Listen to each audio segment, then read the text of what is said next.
Another show. The Progressive Soapbox will start in just a moment. Mr. Jamarl is getting his things going. Meanwhile, I want to tell you about some things going on in our community that you should know about. And they are, well, we have support from the community, and that's the only reason we exist. The people who were sort of giving a shout out to this month, especially the Turkey Quakers, some of our friends, it's a store down on Coalfield and Little Upton Turnpike, or Route 60, some know it by. They're actually at 13567 Little Upton. They're in the corner of the little shopping center, Coalfield Road in Midlothian. And they gladly take things you don't need and sell them to people who might still need them. It's a good chance to practice reuse of valuable stuff to somebody else and not you. So I think take it down there, get new life. And that's what reuse is all about, and that's what community is all about. So we're here to give you some new life, some new ideas, and Jamarl is going to give you some unique ways of looking at the news, and we certainly have a lot of news these days. So without further ado, I'm going to give you the Progressive Soapbox Master himself. So here goes.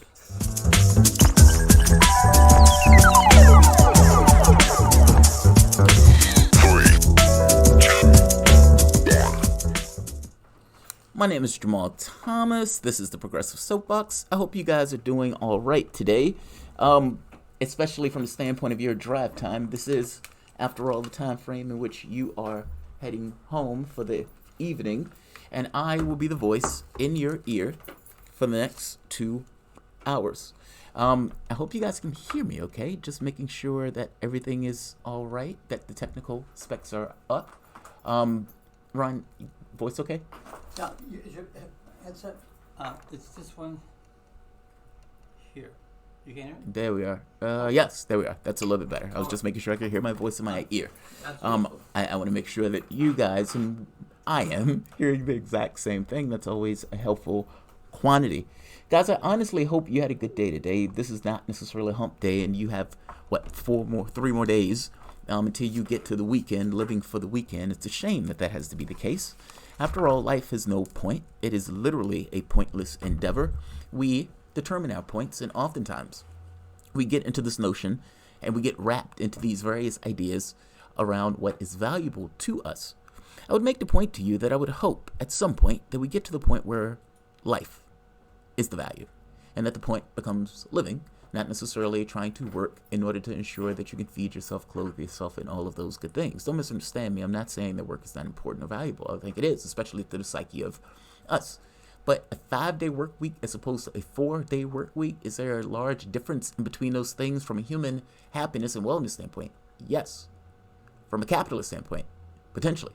From a productivity standpoint, especially with the advances and the increases in technology. If you look back in the 60s, in the 50s, when people were thinking of the space age, what were they thinking of? What is the world going to be like? What are we going to be into when we get into the year 2000? We're going to be walking on the moon. We're going to have a flying car. We're going to have a hyperrail that goes across the ocean at these magnificent speeds. No, that didn't happen. Mundane. Nevertheless, here we are, and we do what we have to do in order to feed ourselves and feed our family. I was looking across the pond and looking at Brexit, British politics, especially from the standpoint of what is taking place now. Whether you've been paying attention or not, the UK is having an election. Yes! I'm excited about those things. Those things are, to me, holidays. In the same way people get up for Christmas and get up for Easter and all those things, I get up for secular holidays of elections. We had one in Richmond today. But the one in the UK is going to be magnificent because that is going to be the determining factor in what happens. You have multiple parties. Bojo, we're going to leave on the 31st. Otherwise, I'll be dead in a ditch. I inform you, either regrettably or not, depending upon your political disposition, Bojo is not dead in a ditch. And no, the UK has not left the European Union. So Bojo has to go for an election. Now, whether you realize this or not, Bojo wanted an election in the beginning. Look back. I was paying attention to that stuff. When he was doing that bad acting, the public doesn't want an election, but if necessary, we will have this election. And what did Labour and the other parties do? In a deal of self-interest, meaning mutual self-interest for the individual different parties within Parliament, they stopped him because Bojo gave them a very specific target to stop, October 31st. Now, to be fair to Bojo, he did everything within his powers to get them out on the 31st. But Parliament cared more. I mean, ultimately, he had no power in this process. He got rid of a bunch of people who were working for him. And in getting rid of, getting rid of these Tories that were working for him, he didn't really care if the Tories got delisted because, again, in his mind, his point, his entire need was to have an election. Otherwise, he has no capacity to enact his will in Parliament. Think about it. Theresa May had a crippled Parliament and could not get Brexit through. Bojo was going to have the exact same Parliament as Theresa May. For all of the bluster, for all of the banging on his chest and ripping his shirt off, angry and gesticulating, he was not able to get it accomplished. He's gambling on an election. I need an election in order to enforce what I want to do for Brexit. Now, to be fair to Bojo, he got a deal when nobody thought he was going to get a deal. The most of that deal is Theresa May's deal. However, he still got his deal. Credit where credit is due. And when he put that deal through Parliament, for the first few times, they voted his bill. First time they voted his bill down. Now, the interesting thing, though, is Parliament had one last trick up its sleeve, the Benn Act. The Benn Act, regardless of what Parliament voted, that Bojo was going to have to go to the European Union with hat in hand, regardless of his deal. Either you get all of it through by October 31st, or you go get that extension, which everybody knew at that point Bojo had to, by law, get an extension. Bojo did send his extension. He didn't put his name on it. He just sent it. And he also sent secondary documents essentially saying ignore the first document. Nothing in the law forced him to do that. And so that's what he did. He was also lobbying for the various members states, I think it's 27 of them, to turn down that extension. They did not. Meaning that Bojo was still stuck in the European Union at least until January. Bojo calls for an election. Now, Bojo had been calling for election multiple times before, but the other parties refused to do so, including Labour, meaning Labour wouldn't support it. Now, this comes in context of a Labour Party that had been screaming for an election for the last 3 years. And yet, when Bojo finally asked for it, they said no, because Labour knows what I know. They were losing in the polls. What ended up happening was the Lib Dems and the SNP, who was somewhat of a united front with Labour on, holding Bojo and keeping him under wraps. Because understand why that's important. Bojo has a crippled parliament. Their governmental system is not like ours.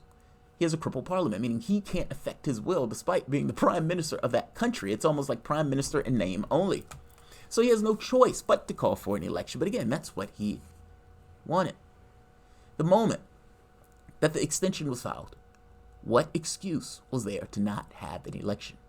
Meaning they were always leaning on this fig leaf of, we want you to get an extension first. We want no deal off the table. We want to ensure that we don't leave the European Union.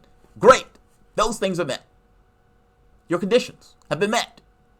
Give me my election. SNP, we want this election. Lib Dems, we want this election. Labour, maybe we need okay. Essentially, Labour was dragged, kicking and screaming, bellowing in the night, to a woodshed. They didn't want the election because they knew. They knew. Polling-wise, Labour looked bad. Labour, who essentially signed on to this notion of Brexit, because again, whatever you want to think of Brexit, they had an election, a referendum. There were more people that came out for that particular referendum than pretty much any other election in UK history. And whatever you want to think about those people who voted, whatever you want to think about their reasons for voting, in a bristling show of democracy, direct democracy, they decided to leave. I think the same about Trump. I think the same thing about the yellow, the movement that's in Italy. Regardless of what I want to think about the people and the politics and reason that these people make their choices, they did choose. Either you have a democratic system or not. In this case, Labour said they were going to live up to the referendum. Not just say they were going to live up to the referendum, they gave their soft version of Brexit. But again, nobody defined what Brexit was. So Brexit could be defined in all sorts of ways by the various parties. The catch is, right now, at this moment, Labour has betrayed their oath on that. The only two parties that are there for Brexit, Boris Johnson and the Conservative Party, the Tories, who at this point have screaming freedom and democracy because they're living up to the referendum, despite the fact that what they really want to do is cut regulation to the bone, and I strongly suspect sell off pieces of the NHS, not to mention bringing in chlorinated chickens and lowering the standards by which the food that they import into the country. Freedom and democracy is the overlay. The underlying thing is a little bit different. By the same token, Labour has allowed them to take that position because Labour has abandoned all notions of Brexit. Nigel Farage has entered into this. Before I get to the Nigel Farage part, Labour has abandoned Brexit. And Labour's position doesn't make sense, despite the fact that I am a Labour supporter, not New Labour, but a Labour supporter, and a big, massive fan of Jeremy Corbyn. Labour's position, and you would know it, Jeremy Corbyn, by the way, is a Brexiteer. He's a Eurosceptic before Eurosceptics became a thing. Meaning, before Brexit became in vogue, Corbyn was one of those early Eurosceptics. You wouldn't know it. You wouldn't know it. Because the top benchers of his party are not. And Corbyn has allowed himself to be cowed by these top benchers. So instead of living up to the referendum, Corbyn wants to have another referendum. In fact, potentially two. One, for whatever deal they get with the EU, assuming that they're going to get another deal, meaning their plan is to send a third prime minister to the EU to negotiate a deal whereby which they will put that deal up for a vote, meaning another referendum, whereby the top benchers of Labour will lobby against their own deal. Now, they expect the public and the EU to allow this process. Why would the EU engage in a process whereby they're going to negotiate, supposedly in good faith, and then get that bill potentially shot down? I hate to tell Labour, but the referendum is the election, not necessarily a second referendum. Not to mention giving the SNP this notion of another referendum whereby you may actually and literally break up the United Kingdom. This is a problematic disposition even for me, and I am one of those people who support Labour. You've dragged your feet for 3 years, and now you're going to put up another referendum. What's going to be on that referendum? Revocation of Article 50, would that be on the referendum? And if so, would a public that is totally worn down by this process, that is absolutely and entirely sick of this process, it dominating everything that goes on the airwaves. We see it over here, but you have no idea how bad it is in the UK. Would the public just say, screw it, we're done, get rid of Article 50? Fact of the matter is, when you ask Labour, are you going to leave or are you going to stay? And if they can't answer that question one way or the other, it becomes a problem. From the standpoint of Tories start in this with this notion that we are going to break the back of Labour. But think back for one moment. Think back. You don't have to even think back far. Think back to the last failure of a prime minister. Corpse walking, Theresa May. That despite everybody knocking on her door, her own party saying, look, you need to leave, she continued to stay to push her deal that got voted down in historic measure. If you remember, Theresa May also had a majority in Parliament. Theresa May also wanted to enact her will from the standpoint of Brexit and decided, looking at the polling, thinking she had an advantage, to run an election to break the back of Labour. I'm going to rip Corbyn to shreds and I'm going to give my Brexit yes. That didn't happen at all. What ultimately happened? Theresa May lost her majority, and she had to end up working with a rabid group called the DUP. If you remember, part of the reason that the Brexit deal ended up the way the Brexit deal was because Theresa May had to please the DUP in order to even have a government. What's going to happen now?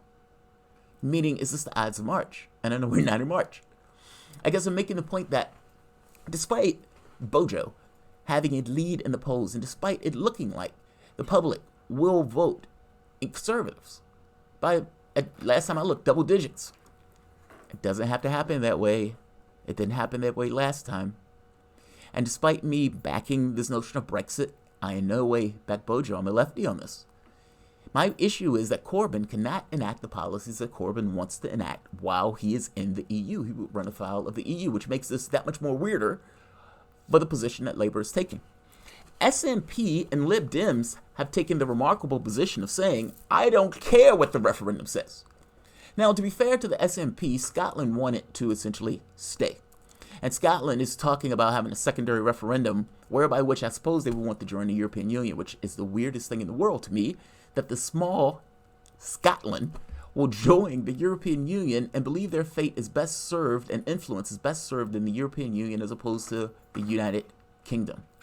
That's strange, but nevertheless, that's what they're pushing. Lib Dems are worse because Lib Dems said we don't care what the referendum says. We don't care what the public decided. We don't care. We don't care. We want to stay. What it looks like, last time I checked, is that Lib Dems were ebbing away. Meaning it's very possible that what they thought they were going to get in this election, they may not get. What is also interesting is a Deus Machina, a hand of God, something intruding into the politics. Who is that? Nigel Farage. Now, the people in the UK may not know who Nigel Farage is. Nigel Farage is a gentleman. My experience with Nigel Farage was watching him in the European Union screaming, shaking, this little man, waving his fists with this awesome articulation of words. We're leaving! Now, this was like 10, 15 years ago. He kept the same mantra for over a decade to a lot of people who laughed at him and ridiculed him because he said the United Kingdom was getting out of the European Union. You should watch that speech the day after the Brexit vote where the UK decided to leave. You want to see a peacock, strutting, proud, wagging, shaking it in their face. I told you we were going to leave. I told you we were going to get out of the European Union. You laughed at me. You mocked me. We are leaving. And then he added a caveat. Now, despite everything that I just said, they're ridiculing all of you and rubbing your face in it. Let's not cut off our nose to spite our face. Because what Nigel Farage knew, even in that moment of pride and brashness, that ultimately the UK still needed a deal. Because it was going to be a disadvantage for the United Kingdom to leave the EU without a deal. Nigel Farage is not running for office. By the same token, he is running, if I'm not mistaken, hundreds of candidates in the various seats, and he has offered Bojo a non-aggression pact. Meaning, in areas where you are running a conservative that is strong, we won't run. In areas where you are running a conservative that is weak, meaning against Labour, we will run. Bojo has outright rejected this. And he made the argument that, look, we are the Brexit party. Any Brexit, and if you want real Brexit, you have to put us in office. Now, this has a legit legs to it as an argument, right? I mean, because if Bojo is trying to get in office and the Brexit party is contesting seats in his area, and people are confused about the type of Brexit that they want, and so some may choose conservatives, some may choose on the Brexit party. But what does that mean? What does that mean in real terms? If Labour is losing to conservatives, and the Brexit party eats into the conservative vote share, Labour, despite not doing great against conservatives, still may get enough to win. The wild part about this is, don't count Corbyn out yet, because if Farage and the Brexit party are running into these elections, it is possible that the Brexit party bleeds off or leeches off, siphons away votes from the Tories. Nobody owns your vote. That is in the United States or abroad. You vote for anybody you want. Trump, Stein, Sanders, whatever. I will not vote shame people because votes are not acts of charity. They're transitional quantities. And people have various things that they want within the context of that transitional or transactional process. The catch here is Bojo may lose votes to a Brexit party who is arguing that Bojo's hard Brexit is not, in fact, a real Brexit, and that the only people offering Brexit are them. The European Union, for their part, has made the point to the UK that you cannot expect these extensions in perpetuity.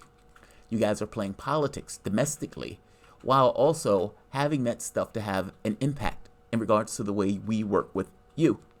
We've given you another deal. You guys need to come up and discern what you are going to do.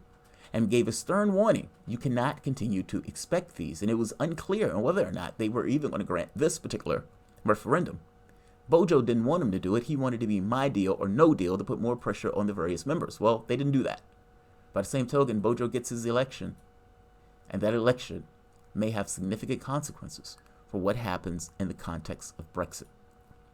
The wildest, worst case, maybe, would be if you get a hung parliament again. Meaning you get a parliament, but the parliament, once again, has no ability to dispatch or dispense with any kind of legislative authority regarding Brexit. Watch UK politics. It is utterly fascinating. It is not just domestic politics in the context of one party versus another and the gamesmanship. They were doing politics, almost chess on day-to-day basis, move and counter-move between Bojo and between Parliament. And that went on for months. We're going to get an election December 12th. Parliament is out right now. And they will be campaigning for their particular side. Pay attention to UK politics. It may get better, it may get worse, but December 12th will be, the bell will toll. This is WRWK 93.9 FM. Guys, if you dig this content and enjoy, you can always support this channel and underwrite. We're always looking for underwriters. After all, this content costs. I would like to give support to Thrifty, not to mention to the other shows that are here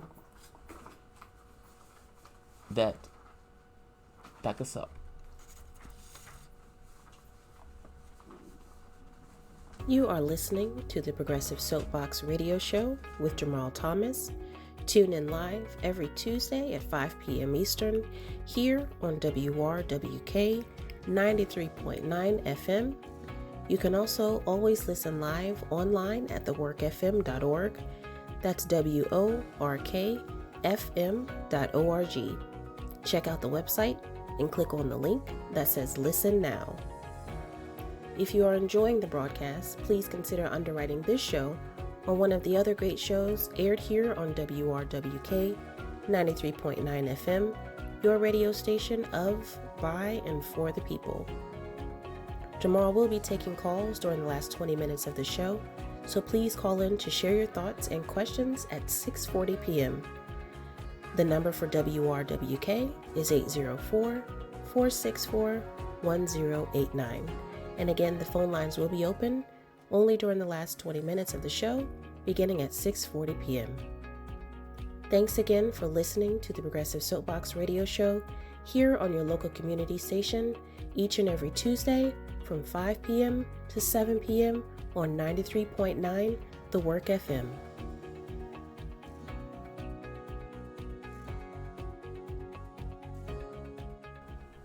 Guys, I want to thank you all for coming back. Before I start, again, I want to give a shout out to Thrifty Quaker, one of our community friends and supporters. The store is located on the corner of Midlothian and Coalfield, the Midlothian Station Shopping Center. During October, I guess we're a bit of a month behind. November also. Excellent. No, during November, we're this station. Right. We're going to support us. Oh, okay. During October, they will be raising money for Chesterfield Domestic Violence Task Force. Their support efforts to provide financial assistance to survivors of domestic violence so they can get emergency housing and help them find safety and pay for transportation and utilities. Take your reusable stuff to them twice, and you can even buy stuff. To clarify slightly, that was what they that was the group that was supporting last month, and that group was getting a check this month for having been their charity of choice. Excellent. This month, yours truly, WRWK LPFM, is their charity of choice. Excellent. So, if you feel like supporting any support, essentially any support that goes to Thrifty Quaker for this month comes to the channel in order to help underwrite the content. We help keep them going, and they help keep us going. You know? Mutual relationship. We're all nonprofits, but I like the model. I like the model of reuse. It's much superior to the model of recycle, where you break everything back down to its elements. You and my wife would get along magnificently. Magnificently. You know, she started a green channel. Really? Yes, and she has taken it upon herself to some degree. This is my fault, I'm a lefty, and I complain about environmental damage and environmental stuff. I do shows screaming in the other room about our environment. This is our environment. We don't get 2 planets. We get 1 planet. Right. And we don't have the capacity. Like, think about it for the moment. Human beings are real things. Yeah. We feel pain. We get angst. We get angry. We get pissed off. We have, we stump our toe. We experience joy and we experience hell. Both of those things are possible. Matter with a point of view. Rare, at least from our context. And despite that, we raise profit to the heights of everything else, where profit is literally the thing that we created, we've subordinated ourselves to. That's under review as we speak. It's astonishing. Well, we're trying to. We're trying to. Really? I guess my point is, she's taken a perspective of, well, look, we need to ensure that our environment is intact. Now, I make the point to her that she chafes at that the majority of the environmental stuff takes place from companies. Like half of the greenhouse stuff comes from animal ag. The other half comes from the oil and gas companies. Yes, that's a big piece. Yeah, but it's only like very few companies that do this. And I dislike a certain degree of propaganda that puts this onus on the individual to do something that they are not entirely responsible for. Now, our job is to steer commercial enterprises to ethical standards. Yes. And I don't, and that's kind of the point. I agree with the one. I don't mind trying to live in a way that leaves a lesser footprint. Mm-hmm. I don't accept that it is my fault, but I don't mind trying to live in a way that makes a lighter footprint. I just think it's better as a human being. Yeah. And I want to leave the world a better place than I found it. And I think it's also one of those things that starts with the individual that kind of expands and grows upward. Mm-hmm. I also realize that poverty plays a big part of this. Yeah. If you are poor, you're not going to care about the environment stuff. You may care about it in the abstract, but if my kid is going to eat, am I going to have a house over my head? Am I going to be able to pay for health care? Am I going to be able to pay for my car note? Am I going to pay for my shirt? All those things are pressing and overt in regards to how it affects the individual. And until those things are met, it is hard to get that person to look into, hey, there's something going on above your head where our life on this planet can be dramatically undermined. But she has started the channel. She's on board for it. Wow. She's What's been... wrong? Oh, don't ask me that. You put me on the spot. But I would say this. At home, and this was my original point, she's been doing like trying to make iced tea without having to buy it. She's like, hey, we could just make this. Now that didn't go all that well the very first time around. And I'm like, look. Practice. I feel you with this stuff. I love you for it. Please leave my iced tea alone. Now, the second part, she did like Febreze, where she made her own version of Febreze, her own cleaning liquids. That's very progressive. It is, but one catch, it has to work. Like, it's kind of like if I try to clean the bathtub and the chemical that you gave me to clean the bathtub is not cleaning the bathtub, I'm not going to sit there and pretend that the chemical is not cleaning the bathtub. Yep. However, I respect all of it in the sense of what she's trying to accomplish. And I think it's amazing to try to go with this notion of starting at home in a grassroots way and expanding. It starts with us, but we in many cases will have to pressure industry to clean up their act because they have a greater part of volume-wise. I agree. Yeah. Absolutely agree. And so I think that's awesome, man. The kind of grassroots funding thing and everything else, and the thrifty Quaker. Yes. So awesome. So shout out to the thrifty Quaker for that. I want you guys to hear a voice from the past. Getting old has its benefits and its advantages. People joke me sometimes. Nobody jokes me if I'm being honest. But let's just, for the sake of argument, getting older has benefits. There are things that, as you become older, no, I can't run and dunk a basketball anymore. I may lose in a judo fight. However, knowledge, that's the benefit, that's the bonus. And a memory of things that happened in the past that you can recall in order to inform your point of view. Now, this is a voice from the past. And tell me, do you remember this very specific conversation? Expert has said that anybody who wants health care under my plan will be able to obtain it. President Clinton's own Secretary of Labor has said that my plan does more to reduce costs and as a consequence make sure that the people who need health care right now all across Ohio, all across Texas, Rhode Island, Vermont, all across America will be able to obtain it. And we do more to reduce costs than any other plan that's been out there. Now, I have no objection to Senator Clinton thinking that her approach is superior. But the fact of the matter is that if, as we've heard tonight, we still don't know how Senator Clinton intends to enforce a mandate, and if we don't know the level of subsidies that she's going to provide, then you can have a situation, which we're seeing right now in the state of Massachusetts, where people are being fined for not having purchased health care, but choose to accept the fine because they still can't afford it even with the subsidies. And they are then worse off. They then have no health care and are paying a fine above and beyond that. That is a genuine difference between myself and Senator Clinton. And the last point I would make is the insurance companies actually are happy to have a mandate.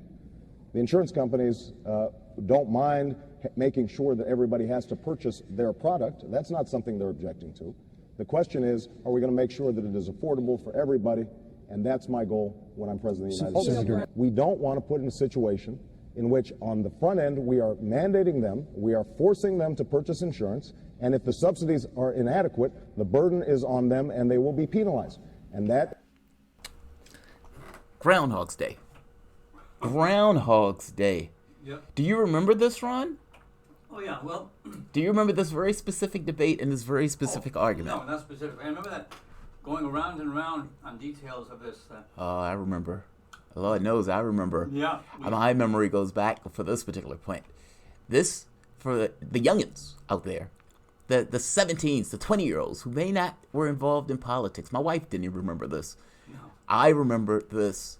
This was Barack Obama, before he was president, candidate Obama, when Hillary Clinton was inevitable beforehand, arguing that the individual mandate should not be part of the political process, because ultimately, how are you going to force people to get health insurance? What do you mean you're going to force people to get health insurance? Big Brother is going to get on people's back and put their boot on their throat in order to get health care? I am not for the individual mandate. My name is Barack Obama. Vote for me. I'm better. Same policy, not for the individual mandate.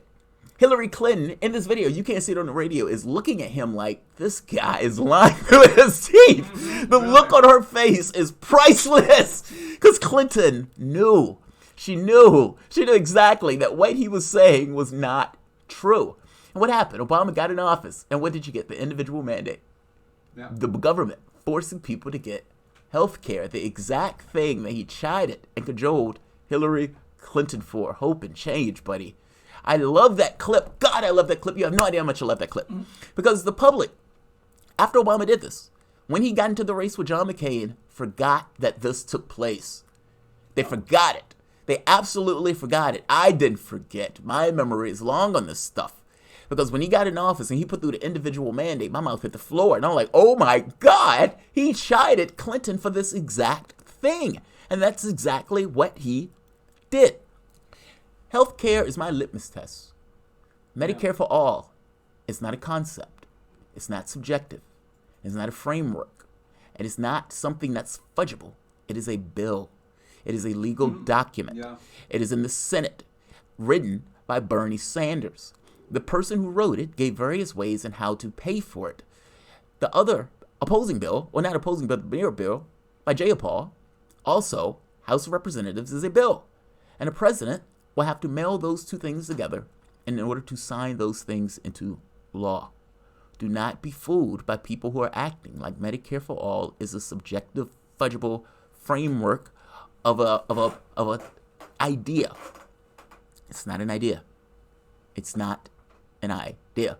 It's a real thing in the sense of a bill. I talk about this in this way because I want to define my terms. Yang is out there pretending that this subjective bill or a plan that he's coming up with is Medicare for all. When he is owned by a reporter that says, so you're not for Medicare for all. No, but you just want to take the name of it. Yes. Without the substance. Yes. Is that potentially disingenuous? Well, I don't think it's, we explained it in certain parts. No, Yang, you miss a point. You in no way support Medicare for all, and yet you want to take the name of Medicare for all because you're trying to confuse and trick people. You're lying to the public. Same thing with Kamala Harris. She's talking about some kind of 10-year thing that is not Medicare for all. Again, this is not subjective. Medicare for all is a bill. You're either for it or you're not. And if you're not for it, that's not right or wrong, but you just need to come up with a different bill with a different name so you don't try to confuse the American public. Because if you do, I'm going to think that you are being disingenuous. You must understand, the reason that the candidates are trying to get so close to scoop their way to Medicare for all is because they recognize and understand the popularity of Medicare for all and that it's a gold standard. By the same token, they don't necessarily want to get stuck trying to implement Medicare for all. It's a problematic disposition when you're in the Democratic Party and you're on the left, and now the hegemonic point of view of the party has shifted to the left, especially on issues of healthcare. They know it's popular. If it wasn't popular, they wouldn't be trying to claim the name. They know it's popular, and the guy who wrote it is Bernie Sanders. Why do I bring this up? Why do I say Groundhog's Day? Because we're in the exact same situation now. Elizabeth Warren gets on the campaign stage and she says, I'm with Bernie. I'm for Medicare for all. Yes, but are you for the bill? Or are you for it in a quote-unquote concept? Which one is it? And while she's on stage saying I'm with Bernie, and she's arguing massively well, and I gave her credit for this argument, by the way, because Elizabeth Warren's argument on this started off actually better than Sanders. Look at the first debate. Sanders has fury and righteous indignation when he's making his points. And Warren, in that first debate, hit a similar note, despite the fact that she was more professorial in her explanation of it. Both of them worked beautifully together in tandem on the debate stage, fending off all of these other people who are on stage attacking the very policy. She argues it extremely well on the debate stage, and I gave her all the credit in the world for doing so. Departure. Deviation. Sanders has said, well, of course, middle-class taxes will have to go up in order to cover the cost of Medicare for all. There will be an employer tax. In fact, he gave a motley crew of things that helps to cover the cost of these things. But the catch is, the president of the United States is not a god, let alone not a king. And any deal that he comes up with will have to be, by definition, negotiated by Congress, seeing as those are the guys who are dealing with the legislation. Sanders can give all sorts of plans and ideas. He can give all sorts of ways that can be paid for, but ultimately those things will still have to be negotiated with Congress. It is impossible for him to give you item by item by item. What he can do is give you guidelines and red lines that he is going to put forward in his plan. Under $29,000, you don't pay anything. Drug costs for the year, $200 max. Tax on the employer, but also a tax on the middle class. The interesting thing here is, despite the tax increase, the amount of money that you bring home will dramatically go up. There were two economists recently that wrote, I believe they were from Berkeley, but forgive me if I get that part wrong, but essentially made the argument that this will be the largest middle class income gain for a generation. Why? Because all of the things that you pay for healthcare, when you pay for your copay, when you pay your premium each month, my premium is $250. My wife's is about $250. That means between the two of us, we're paying $500 for healthcare, just the two of us. We don't have any kids or anything else. $500, just the two of us. Every time you go to the doctor, every time you get a procedure, every time you get a surgery, every time you have a copay. And all of those are taxes. They're just taxes not paid to the government. They're taxes paid to various companies and organizations. And part of that is a profit. Meaning, you have cancer, pay me. You have AIDS, pay me. You have kidney failure, pay me. This is such an ugly, ugly process where your injury and your pain is used to maximize somebody else's wealth. Ultimately, that tax, a variable tax, by the way, my wife has decided to not go and get any other procedures because the last procedure was so expensive. And they took it to collections almost immediately. My grandmother yesterday came across an issue where Medicaid, the amount that she was supposed to pay for a person to come sit with her, doubled to $400. My mom was apoplectic. I was also. The majority of the people in this country don't have $500 in the bank, and yet they're saying that the amount she has to pay is going up $400 per month. It's almost like a perpetual emergency situation. And this is somebody who requires and needs desperately for somebody to be able to sit with them. Healthcare costs, bites. Another woman I spoke to, the drug company or the insurance company tried to get her to use an inferior cancer drug on her husband because they didn't necessarily want to pay for that particular drug. I, and many of the radio audience may not know this, my YouTube audience may know it, developed kidney failure at 17. This is deeply, deeply personal to me, and it is literally my litmus test. A candidate backs it or they don't. This is my litmus test. My point is this. Warren has taken the position that the middle class will not have to pay an increase in taxes. And I'm making a point to you that this is, for the most part, the exact same thing that happened in the last debate between Obama and Clinton, where Clinton says, yes, there will be an individual mandate. Obama says, no, there won't. And there's now a deviation between the two. The same thing is happening here. Sanders, the person who wrote the bill, says what everybody knows is true. Yes, there will be a moderate increase in taxes, with the catch being that the amount that you're going to save on paying those taxes to corporations as opposed to the government will be dramatically less than what you will be paying to that corporation. Meaning, the amount that you're getting, the amount that you're bringing home, when you don't have to pay those co-pays, when you don't have to pay to go to the hospital, when you don't have to, when all of those things go away, and what you're paying is essentially a tax, and that tax is dependent upon your ability to pay. Meaning, right now, you're paying a regressive tax. If you were making $30,000 and your boss was making, let's say, $20 million, you and your boss are roughly paying the same amount for healthcare. That's extraordinary. That doesn't take place in other industrialized nations. It is a progressive tax. Meaning that the moment that you stop paying that to a corporation that is literally trying to maximize their profit by denying you coverage and denying you services, the moment that you pay that to the government, where the government is not trying to maximize their profit, they're just providing the capability for you to have health care. And Medicare, something that has been around forever, that's 80% approval, just being expanded to the rest of the nation to include eyeglasses and also to include psychiatric and dental care. This is an amazing deal. It's an amazing plan. I hear arguments all the time. Oh, dude, you're getting rid of people's health care. Oh, people should have a choice. Yeah, I understand sometimes people want bad choices. But the truth of the matter is, you don't choose your health care anyway.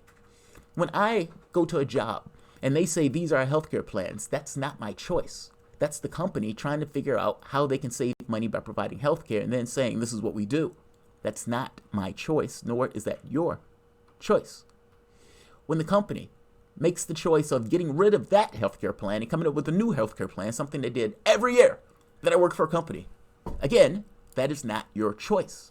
That is a choice that the company is using to cut the costs. You didn't get a choice in that process. Even if they give you 2 or 3 healthcare plans to choose from, ultimately they are making a choice that allows them to save cash. Choice for you is an illusion and not part of the process.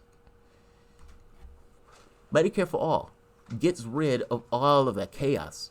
Ultimately, if you're born in this country, you die in this country, healthcare is your birthright. We've evolved as a society to allow this.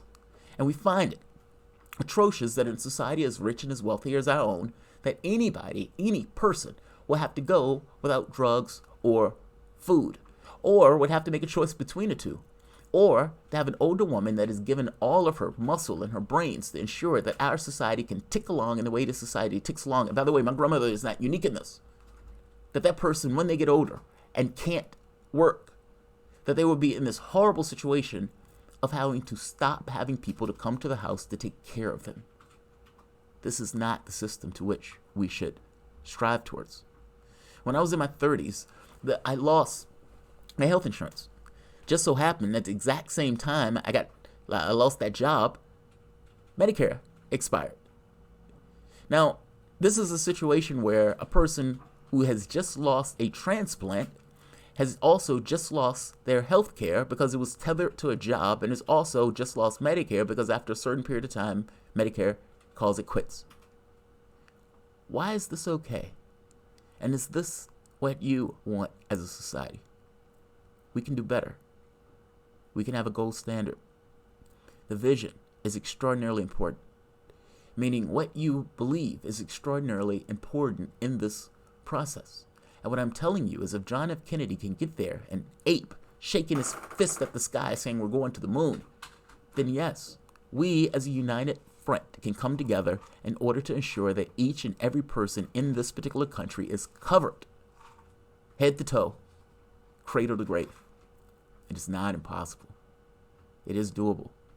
You would have billions of dollars allied against you telling you that it is impossible. You would have millionaires paid by these billionaires, talking heads, looking like the Hunger Games, coming on television telling you that this is impossible, this can't be done. How do we pay for it? How do we pay for it? None of these people bring up the military budget when it's increased. None of these people mention the tax cuts, these grotesque, over-the-top tax cuts that Republicans put through and the Democrats co-sign over and over and over again. Nobody says a thing about it. You are $20 trillion in debt. Think about what that means. $23 trillion. And what do you have to show for it? We went into a country, invaded a country, and put $7 trillion on the deficit. Nobody said a word. Nobody said a word.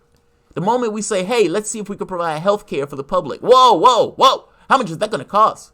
The moment that you say, hey, let's ensure that each person in this country gets education. Let's ensure we expand Social Security so people who give their muscles and their brains, who give all of their physicality and mental work to making our society be what our society is, meaning keeping the lights on, pouring the coffee, making the streets safe, keeping the lights on. That those people, once they get older, that they are somehow disposable. I don't agree with that.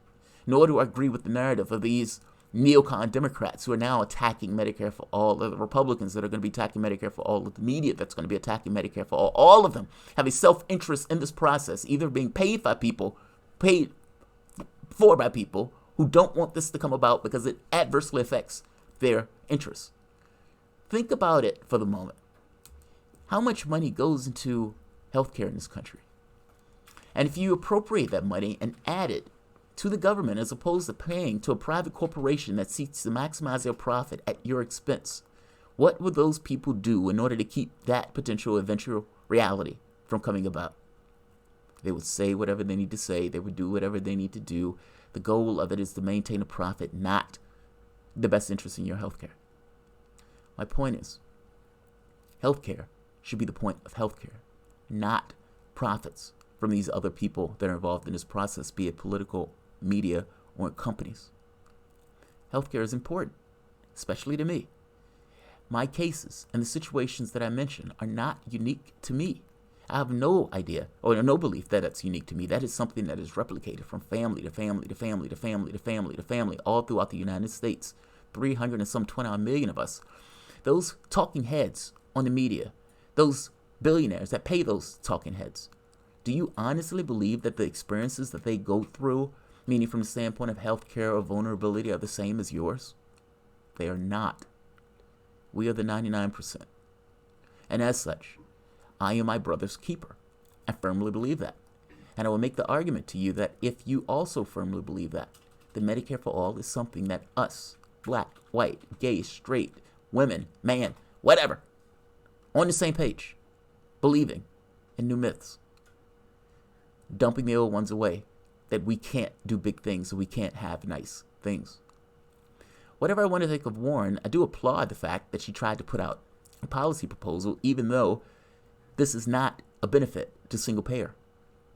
Warren deviating from Sanders on this, saying, yes, I'm for Medicare for all while she's on stage, but demurring when she is off stage, she has made a mistake. She has made a significant mistake. When Trump derided Warren for being a Native American, Warren took this ribbing, went to get a DNA test, and found that she was as Native American as my dog Pitsu. Now, this is problematic because at this point, she's derided for this and attacked for this, and she, not learning her lesson on the debate stage when Sanders says, yes, of course, middle class taxes will go up. Clearly, they would have to go up. And Sanders and Warren not wanting to answer that, the other candidates immediately jump on Warren and says, if he's being honest, why aren't you? And then the trope at that point is Warren is being dishonest about single-payer health care. So Warren goes and comes up with a plan. Now, Biden kept deriding her, saying it's amazing that the person that had a plan for everything don't have a plan to pay for the most expensive product or the most profound change in our economic and political space, meaning healthcare. Warren, instead of taking this ribbing, she comes up with a hurried, rushed plan that is a disaster. And if I'm being honest, one of the Obama people said it's a unicorn trying to buy a unicorn. They're not entirely wrong on this. It creates horrible incentives in regards to our society itself. These are not minor differences from the standpoint of Sanders' plan. It is no different than Obama saying, I am not going to have an individual mandate, and Clinton saying, we are. And in this case, you have two people on stage who are claiming that they're for Medicare for all. Sanders, in literal sense. Warren, I don't know in what sense, but defending it.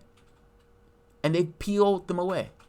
And because they've peeled them away, they're going to use the fact that they've been peeled away as a cudgel to hit Warren. And it's going to be interesting to see if Warren has a glass jaw. Just to be clear for the moment, Warren is proposing a head tax. Now, the head tax is $9,500 on companies with over 50 people. And not just under 50 is exempt. Also, independent contractors are exempt. Now, think about what this means. Sanders has a payroll tax, but he also has an employer tax, meaning the employee and the employees are paying for it. The difference is the employees are paying dramatically less than what they're paying now, and they're getting more in services.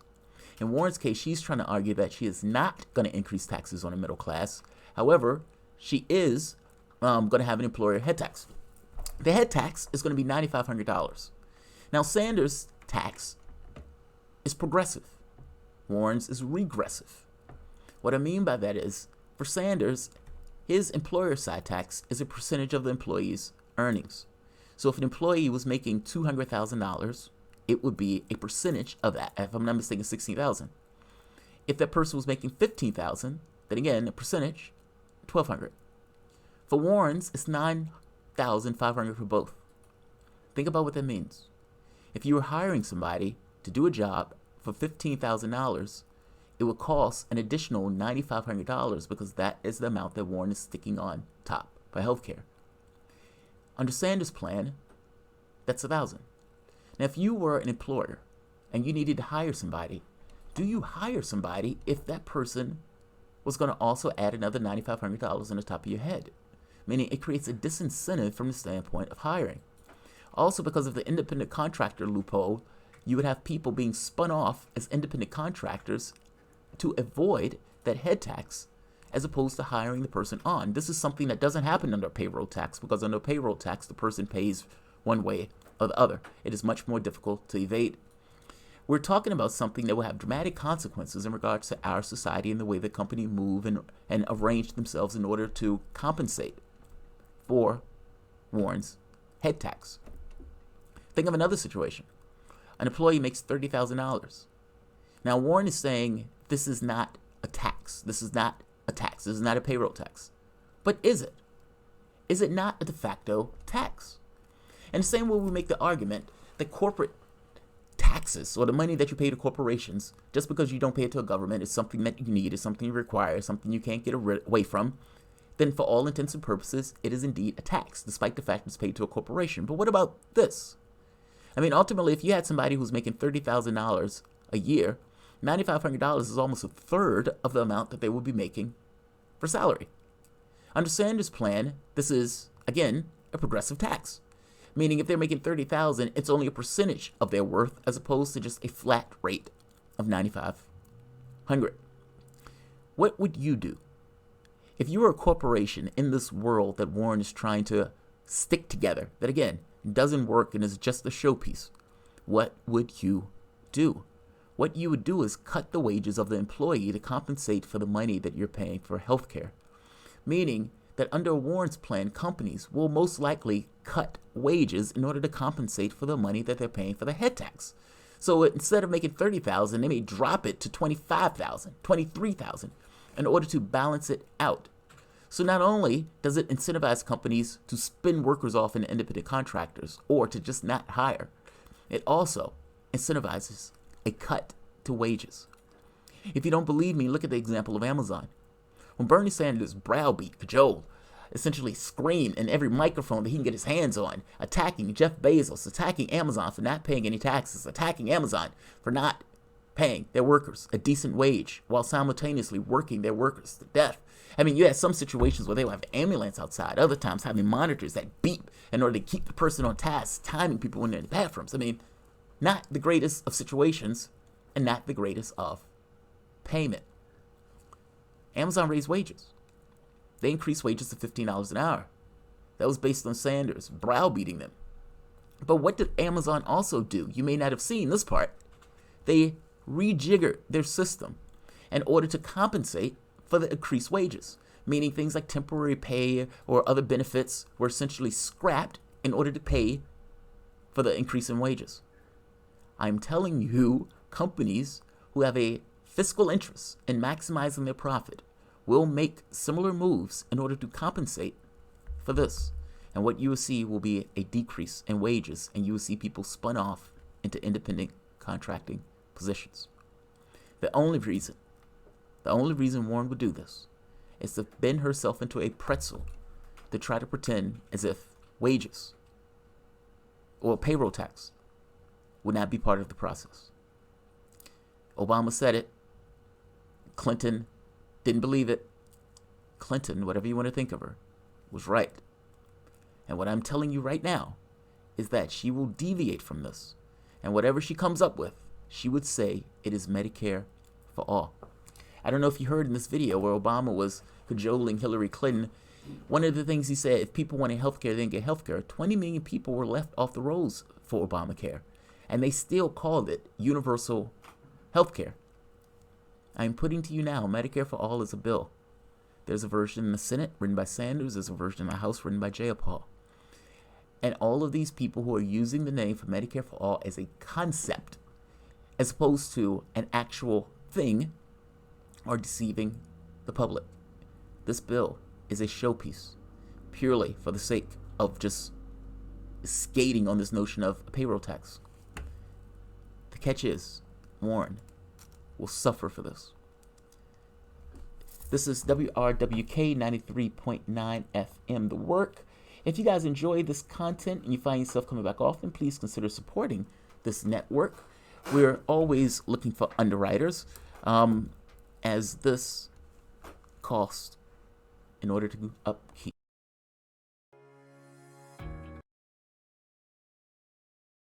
That too. Don't put any barriers on them. Yeah, that too. You're right. I don't want to put any barriers. I don't want to put any barriers. We're always looking for underwriters. This is WRWK 93.9 FM, The Work. Thank you. You are listening to the Progressive Soapbox Radio Show with Jamarl Thomas. Tune in live every Tuesday at 5 p.m. Eastern here on WRWK 93.9 FM. You can also always listen live online at theworkfm.org. Yeah. That's WORKFM.org. Oh. Check out the website and click on the link that says Listen Now. If you are enjoying the broadcast, please consider underwriting this show I do think they or should one of the other piece great through, shows aired here on the analysis on Warren's WRWK plan. 93.9 FM, your radio station And I also of, think, by, and for the people. Sanders' plan, Warren's plan. Jamarl will be comparisons taking between calls the during two, the that last type of 20 stuff will be minutes of the good to show, see. so Even in please Senates call that are in to share your created thoughts and based on the questions plans. at 6:40 Like those type p.m. of things. Like, The number because for any plan is gonna have incentives WRWK built is into it just the way employers operate and use some of those things. 804-464-1089. Like, it's a And massive again, the phone change lines in will be regards to our open healthcare system. only during the last 20 minutes of the show, beginning at 6:40 p.m. Yeah. Thanks again for listening to the Progressive Soapbox Radio Show here on your local community station each and every Tuesday. So let's start one more time. I want to thank you all for listening to WRWK 93.9 FM, The Work. I want to look into some polling. Let's look at some polling. So I've made the argument that Sanders is surging, despite the fact that places like CNN don't necessarily want to own the fact that he is surging. What I'm showing you now, the audience can see, is a poll from CNN. October 25th, October 30th. The New York Times Siena poll has Warren with a 22%, Sanders 19%, Buttigieg 18%, Biden 17%. Now keep in mind, Iowa is a caucus state, and so it's a little bit weird in the way they organize their caucuses. That's the only reason Buttigieg is where he is. Let's look at New Hampshire, though. Well, first point, Biden falls to fourth. Front runner Biden falls to fourth. The guy who says he's going to beat Trump like a drum. I strongly suspect that Biden has a glass jaw and that the Democratic Party is not doing themselves any favors by having a debate like this. I showed that video between Clinton and Obama, and that was a helter-skelter performance with two people who wanted it and were willing to take the head off the other person in order to do it. Here's the catch. There's a caveat. Clinton and Obama were in a race where Bush was leaving office, meaning the flack that they were throwing at one another was moderated by the flack that the Republicans would be throwing at one another. It is a difficult thing to allow your opponent, meaning Republicans, to use what you say against the person who's running in the race. So I don't necessarily not understand the reason that they're going with this kind of soft approach in regards to the politics. But it will not serve you when you get into the general, and when all that stuff that should have came up in the primaries comes up in the general, and you find your candidate has a glass jaw. These are the polls for Iowa. Warren, 22%, Sanders, 19%. And this is fascinating because they said Sanders was a corpse walking. Apparently, not so much. He's in spitting distance of the lead. New Hampshire, Warren, 21%, Sanders, 18%, Buttigieg, 15%, Biden, again, in fourth. But there's something wrong with this poll, Ron. Sanders is not the one with 18%. Warren is the one with 18%. Sanders is the one at 21%. Now, misleading. Are they incompetent or are they lying? I mean, meaning, is it on purpose or are they incompetent? I would say it's on purpose. They do this too often.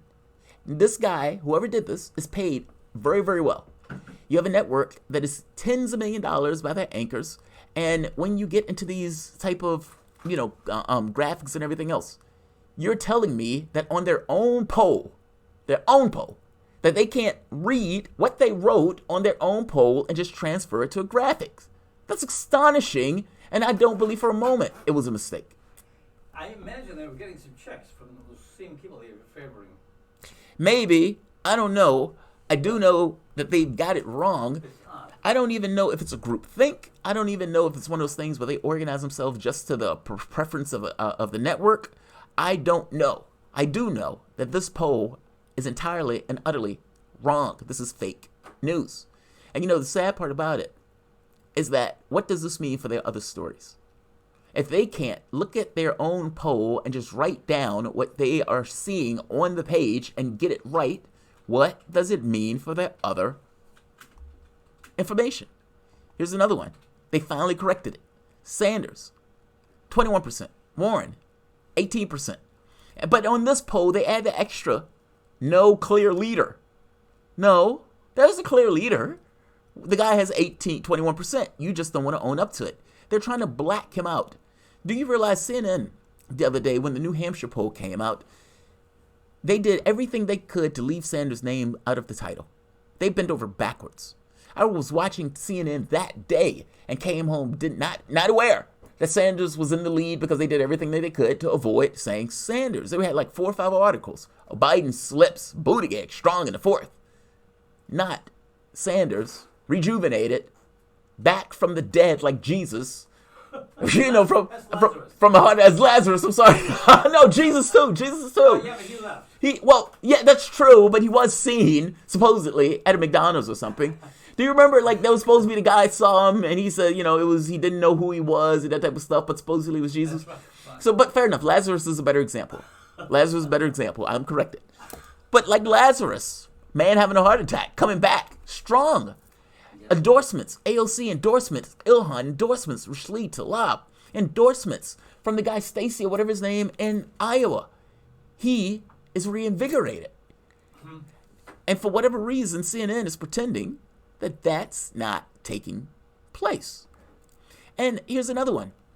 When they finally correct the poll, you end up with a situation like this. The people on video can't see it. But Sanders, I see what's going on. If you look at this is CNN, Iowa poll. Biden and Buttigieg with strong distance of Warren. Sanders is number 2 in that poll with 19%. Their title, Iowa poll, Biden and Buttigieg within striking distance of Warren. Again, Sanders is at 19% of that poll. They're acting like he doesn't even exist. That's astonishing. I find this stuff astonishing.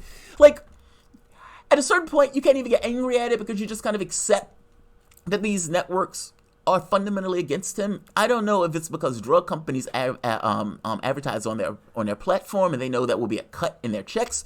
I don't know if it's because weapons contractors advertise on their platforms and they know it's going to be a cut on their checks. I have no idea why CNN is this bad, but they entirely and continuously get it wrong, and they're trying to pretend as if he doesn't exist, and yet there he flies. 19%. Either reflect reality or invent it, and I think CNN is trying to invent it. They're trying to invent it. And hope it comes true. They are definitely trying to invent it. You know what they also tried to invent? That Trump had no chance against Clinton. That's right. They got it wrong. I remember reading Huffington Post the night before the election, and it said Clinton had a 98% chance of winning. I remember talking to other Democrats that were in a bubble that told me explicitly that Clinton was going to win with a mandate, that she was going to get 300 and Trump was going to get crushed. I bet that guy, I said, look, I don't know what you're looking at. I am looking at the electoral map. They had a little device where you can click on the map and it would light up and how you thought the numbers were going to go. I said, I don't see her winning. I don't see it. Now, maybe she ekes out like getting Maine or something like that, and she might get one of the states. But when they said that Clinton was sending people in an emergency to Wisconsin because they might have going to lose Wisconsin, I said, you're screwed. Democrats have gotten Wisconsin and Pennsylvania forever. Republicans have been praying to get their hands on Pennsylvania. They were putting in voter ID laws and everything in order to limit the vote total. And yet Obama still got it. For 40 years, they have been trying to get their hands on Wisconsin or in Pennsylvania, and they got it under Clinton. They thought Trump had no chance. And I didn't think that when I was looking at the map. I bet him a t-shirt, meaning you're going to wear my Bernie shirt and I'll wear a Clinton shirt. And I would have kept that bet. He didn't keep that bet.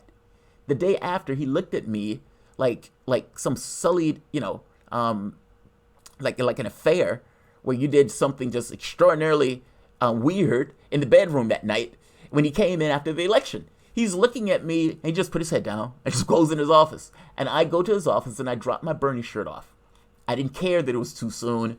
I wanted him to wear that shirt and wear that shirt proudly. He demurred. It was painful. And in his pain, I found joy, strangely enough. Isn't that sick? Schadenfreude. That's very sick, yes, I get it. When all of these people attacked me relentlessly for my support for Sanders because all of them were Democrats and all of them were in a bubble. And in their liberal elitist bubble, where they were making wages that were pretty good, meaning all these software engineers, where the owners of the company were making wages that everything was pretty good, they didn't understand why people would support a Sanders or a Trump. And the point that I continuously made to them is you guys are in a bubble. And when you point out, why do you like this candidate or that candidate, oftentimes they couldn't give you an answer. Now, I understood why the liberal elite would like those candidates. After all, these are limousine liberals. They, for the most part, have their needs met. They're not necessarily persistently vulnerable. And yet they like these lefty policies. We don't want to be racist or gay or anything, or homophobic. But we want our cash. They told me one day, well, we could accept Clinton, but we never could accept Sanders. And I said, well, I don't care what you're willing to accept. You and your class is not the exact same as my own. We have different class interests.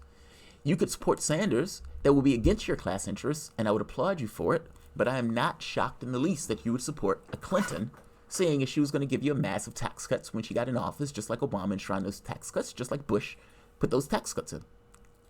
I'm not shocked by your allegiance. Not in the least. Nor should you be shocked by mine. What it seems like is that Sanders, after the heart attack, with all of these endorsements, with all of these barn burner crowds, with all of this cash, flush with cash more than any other campaign, with more cash on hand and raising more cash month after month after month. That's even something they tried to hide, talking about Buttigieg is raising a ton of cash, and then you look at it, it's like, this guy's like a fourth. He's raising a ton of cash over a bunch of nobodies. Biden hurting for cash, begging plutocrats to give him money in order to continue the race. 30% of Biden's donors have maxed out. That means that he's just going to millionaires and billionaires to get all of this cash. Among the other campaigns, for example, Sanders, 3%. Sanders can continue to go through this race over and over and over, month after month after month, getting little checks, little donations, $5, $10, $15, $30, to keep him sustained and to keep him flush with money. Grassroots, servers, dishwashers, coffee makers, people from Starbucks, essentially the poor, are the people who are sustaining him. You have a political revolution dominated by the proletariat. This is unfamiliar to me. I listened to Sanders' speech the other day, and the speech gives me chills. Sanders makes this argument of look to your other person that don't look like you, and are you willing to fight for that person? A degree of intersectionality, but what the point that he's trying to make is us, as a united front, under this banner of class, have far more in common than you would ever have on this notion of somebody being gay, straight, or woman or man, or any of this other stuff. Ultimately, if you want to get your political objectives accomplished, we have to work in tandem, and we have to work in tandem with one another. This is not something that you can do in a technocratic way. There is no technocratic process to get Medicare for all. That is a people's revolution. Nancy Pelosi has come out saying she is against Medicare for all and that any candidate that gets in office will have to see to pay-go. Progressive, lefty, Nancy Pelosi, that all of these people kept telling me was a lefty, $100 million in the bank. Nancy Pelosi essentially telling people that Medicare for all is a pipe dream. You can't have nice things. I make the point to you, again, new myths. You've been propagandized to for the last 40 years by a Democratic Party that was supposed to be able to blunt the edges of the capitalistic system and instead took buku's amounts of money and made a Faustian bargain with the wealth on a basic premise. You have nowhere else to go. We can be a little least worse than Republicans because ultimately you have nowhere else to go. What are you going to do? Vote for that party that's racist and misogynistic?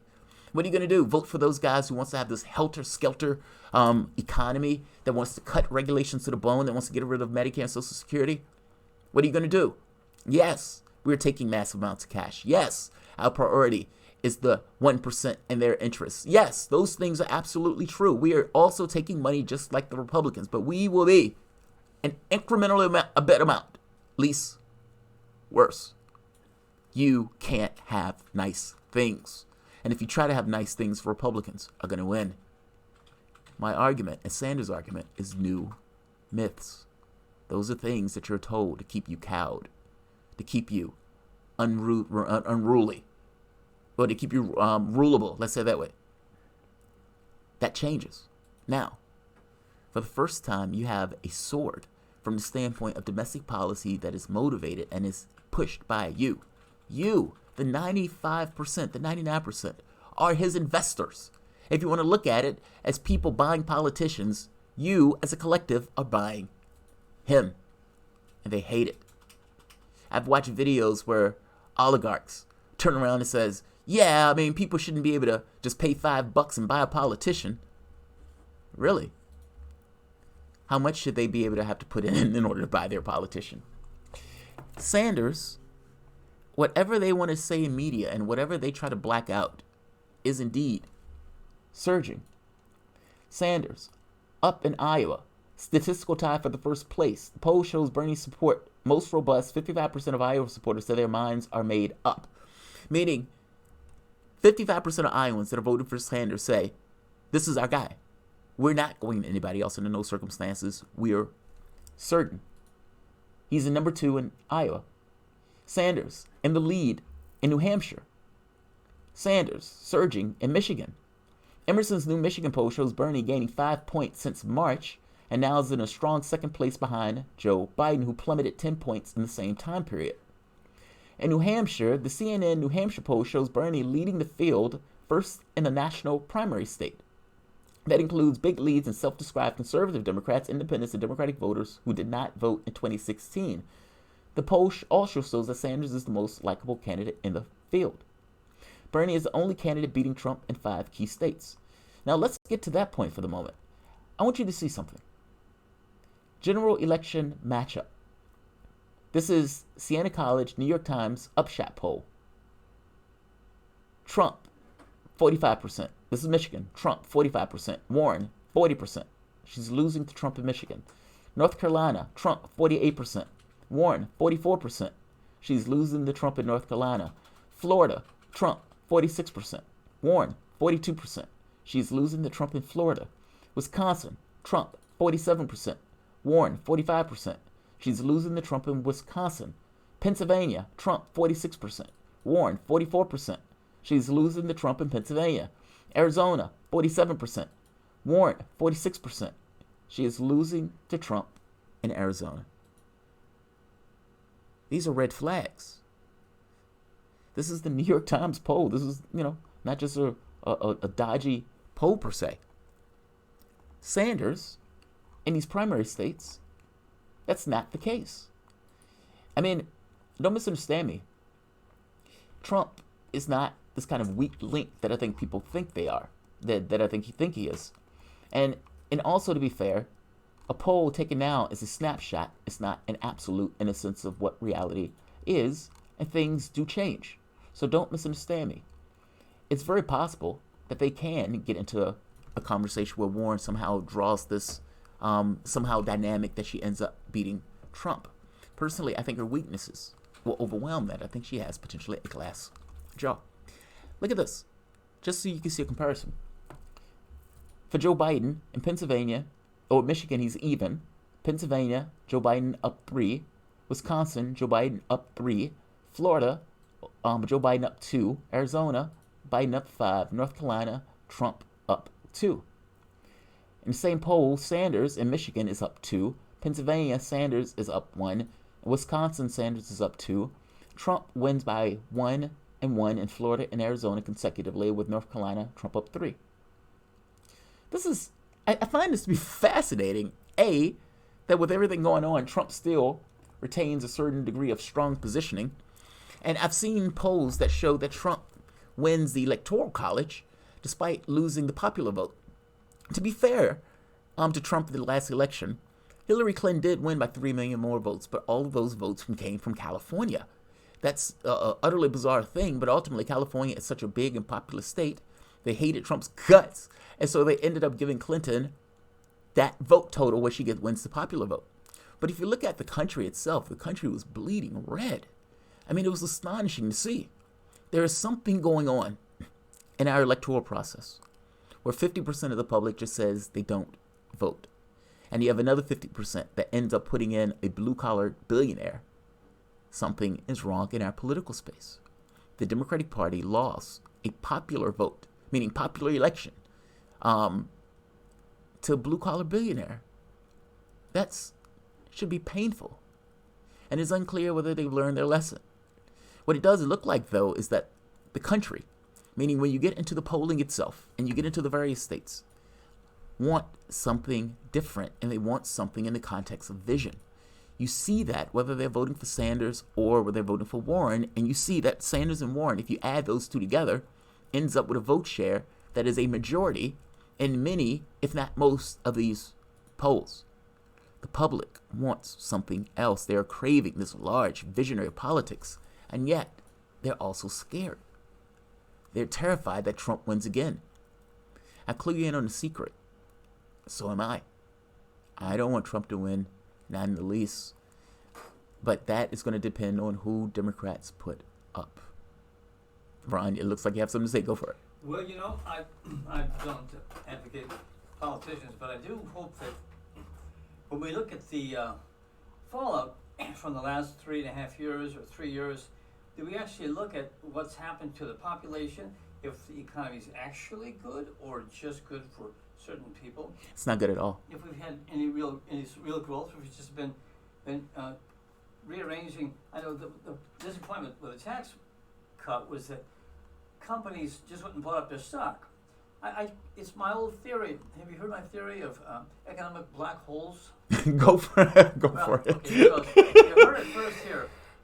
That some companies and some people. Let's say, for instance, somebody gave me $1 million. I'd have a lot of fun with $1 million, and I'd have fun being a human. You know. Yeah. I wouldn't have to stick in the Cayman Islands. It seemed like when you get a couple million or a couple $100 million, all of a sudden, you want to step into a black hole. You could never get enough, and that sops up energy from the population that the population needs to keep things going. The money sloshing around makes the world work. When people soak that up and put it into their black holes, the economy kind of dries up. It thins out a bit, and this is one of the reasons why we have a kind of a dysfunctional economy, because a lot of people take that money, as most of the rich people that got the tax cuts did not go out and spend it. They did not. You give me a tax cut, it's spent the next day, if not the day before. That's true, by the way. I mean, what basically what you're saying is, the rich have what they want, and if they get a ton of money, they put it in the bank. Yeah. If you give that to the poor, they're going to buy food, they're going to go to restaurants, they might buy cigarettes, they might buy some, meaning they immediately expend that money directly into the economy. Yeah. Do you know who the gentleman is that was part of, it is a movie, it was like Wall Street or whatever? Was it I can't think of his name. Brewster's, was it No, it wasn't Brewster's Million. It was a famous one, like Changing Places? No, it's not Changing Places. It's a movie like called Wall Street. It's the person that Michael so and so pretended to be, but he's famous. He goes on CNBC. CNBC is a capitalist utopia. Michael Milkins. I don't know if that's what it is, but all hell the 1% and their ability to essentially private enterprise. And they asked him. They said, "What candidate would be best for the economy?" And they're expecting him to say something like Clinton or something. He says Sanders. And the reason he says Sanders is because he looked at them. He says, "Do any of you know what the speed of money is?" And they're just blank look. Speed of money. His point was the transition of cash from the people's hands into the economy itself. Yeah. And his argument is, look, if you give money to the poor, they spend it, meaning it goes directly into the economy itself. One of the articles that came out where they were talking about a $15 increase in minimum wage from the standpoint of waitresses and all those things, and the right wing, oh God, the world is going to follow in if we do this in New York. They're not going to be able to keep their doors open. They're going to be fine. Nonsense. It was the opposite. Nothing happened. Yeah. The moment that you put money into those people's hands and it goes into the economy, you allow other people to get that money. It's not like that money is going into somebody's hands who really needs it. It's not like they really need it just to put it in the bank. They really need it because they need it. They end up spending it. Yeah. Meaning, if you put money into the hands of the bottom share of the economy, they spend that money. When you put that money into the hands of the top, they save. And in this case, all of these tax cuts and these cutting regulations, what they did was took that money and bought their stocks back, which doesn't do anything functionally from the standpoint of hiring or industrial or any of that stuff. No. And now they're talking about more financial easing. Have you heard this? Where they're talking about further rate cuts. You have places in Europe that have negative rate cuts. I heard that in Europe, yeah, not in the U.S. though. Well, they're talking about additional rate cuts where they're bringing this in.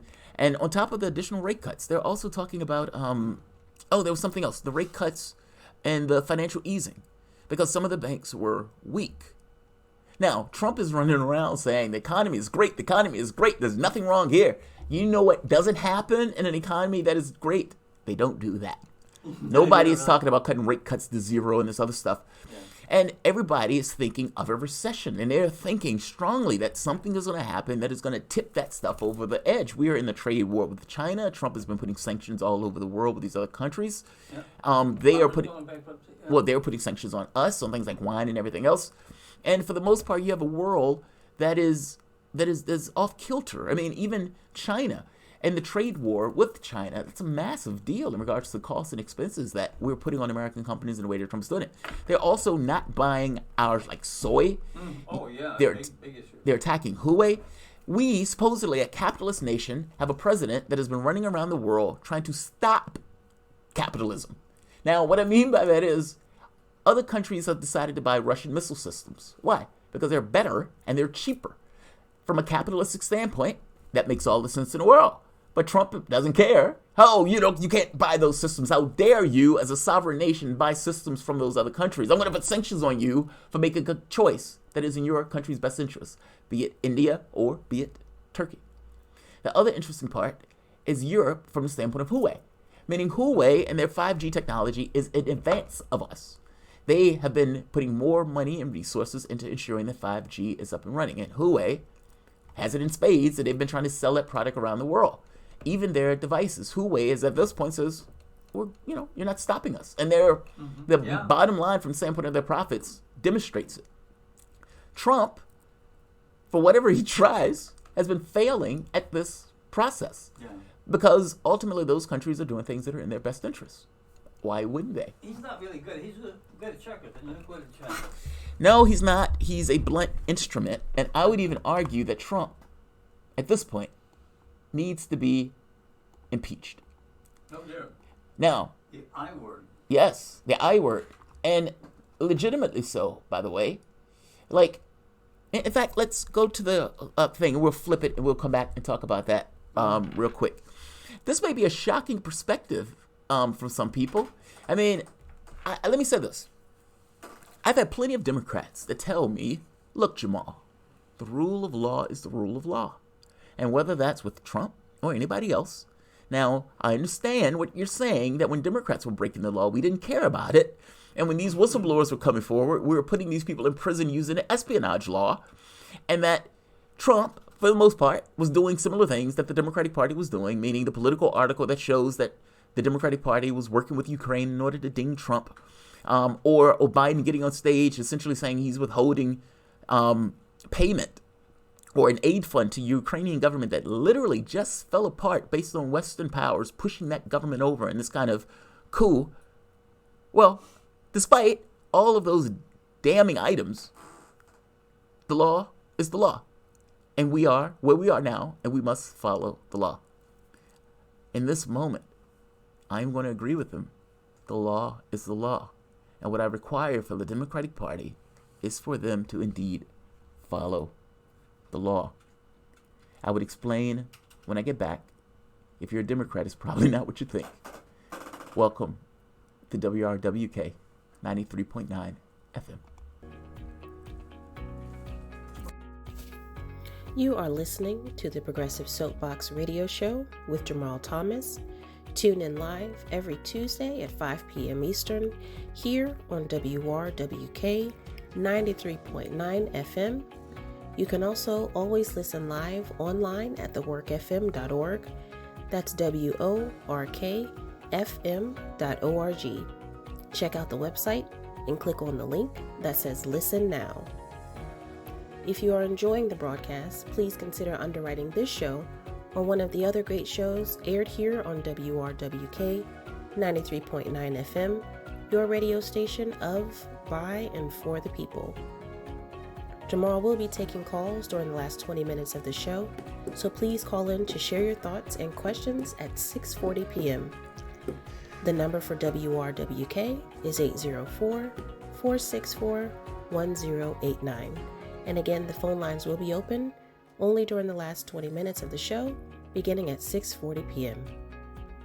Thanks again for listening to the Progressive Soapbox Radio Show here on your local community station each and every Tuesday from 5 p.m. to 7 p.m.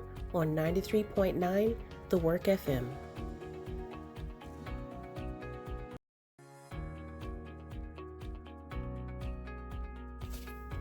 You are listening to the Progressive Soapbox Radio Show with Jamarl Thomas. Tune in live every Tuesday at 5 p.m. Eastern here on WRWK 93.9 FM. You can also always listen live online at theworkfm.org. That's WORKFM.org. Check out the website and click on the link that says Listen Now.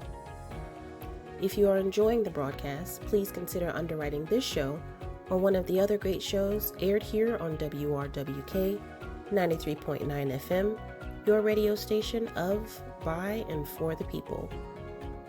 Jamarl will be taking calls during the last 20 minutes of the show, so please call in to share your thoughts and questions at 6:40 p.m. The number for WRWK is 804-464-1089. And again, the phone lines will be open only during the last 20 minutes of the show, beginning at 6:40 p.m. Thanks again for listening to the Progressive Soapbox Radio Show here on your local community station each and every Tuesday from 5 p.m. to 7 p.m. on 93.9 The Work FM.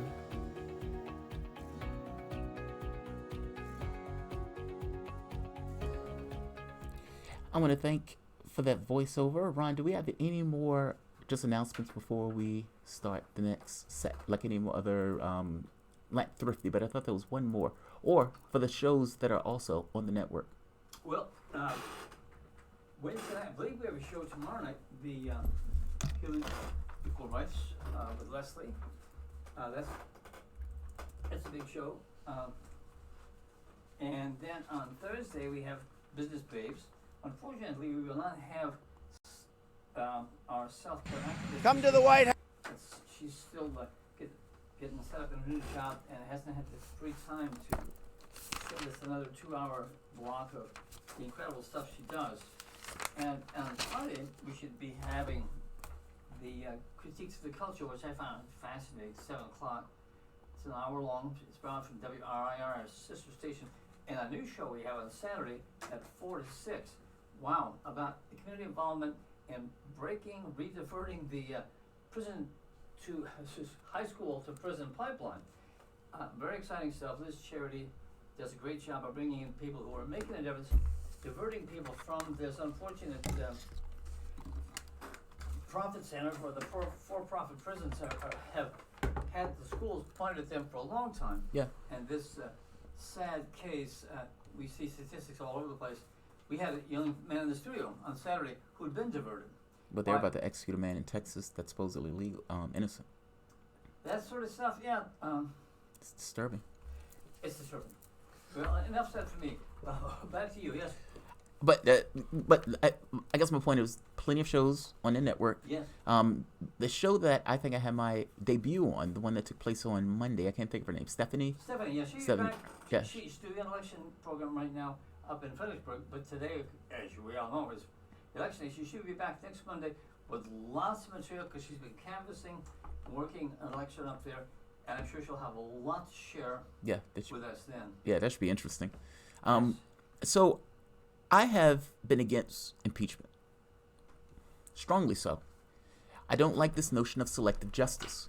I make an argument all the time that if Lula in Brazil, somebody who lefties, for the most part, if Lula was convicted and put in prison, and information came out that all of these other corrupt people that were around Lula were ignored by the prosecutorial process, then effectively you're using the governmental system in order to accomplish political objectives.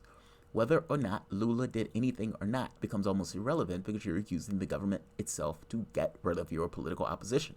Especially when you know that Lula is going to win that race and that if you were running against him, you'd lose that race, and that the prosecutor ignores everyone else in a selective justice to go after the person who is in their or against their political interests.